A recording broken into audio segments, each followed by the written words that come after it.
ಮನೆಯಲ್ಲೇ ಈಸಿಯಾಗಿ ಮ್ಯಾಂಗೋ ಮಸ್ತಾನಿಯನ್ನು ಯಾವ ಥರ ಮಾಡಬೇಕು ಅಂತ ನಾನು ಈ ವಿಡಿಯೋದಲ್ಲಿ ಹೇಳ್ಕೊಡ್ತೀನಿ. ನನಗೆ ತುಂಬ ಫೇವ್ರೆಟ್ ಫ್ರೂಟು ಮ್ಯಾಂಗೋದಲ್ಲಿ ಅಂದರೆ ಬಾದಾಮಿ. 2 ಬಾದಾಮಿ ಮ್ಯಾಂಗೋನ ತೊಗೊಂಡಿದ್ದೀನಿ. ಅದನ್ನು ಪಲ್ಪ್ ಥರ ಈ ಥರ ಕಟ್ ಮಾಡಿದ್ದೀನಿ.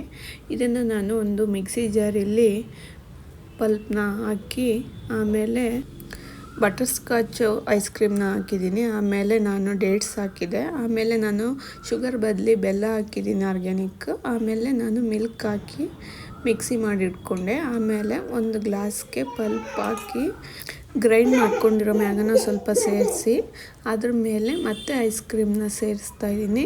ಅದ್ರ ಮೇಲೆ ಮತ್ತೆ ಮ್ಯಾಂಗೋ ಪಲ್ಪ್ ಸೇರಿಸಿ ಮತ್ತು ಗ್ರೈಂಡ್ ಆಗಿರೋ ಮ್ಯಾಂಗೋನ ಹಾಕಿ ಅದ್ರ ಮೇಲೆ ಮತ್ತೆ ಐಸ್ ಕ್ರೀಮ್ನ ಸೇರಿಸ್ತಾ ಇದ್ದೀನಿ.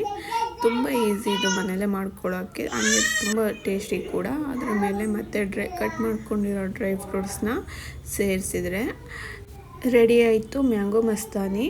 ತುಂಬ ಟೇಸ್ಟಿಯಾಗಿರುತ್ತೆ. ಮ್ಯಾಂಗೋ ಸೀಸನ್ನಲ್ಲಿ ಒಮ್ಮೆ ಆದರೂ ಈ ರೆಸಿಪಿಯನ್ನು ಟ್ರೈ ಮಾಡಿ.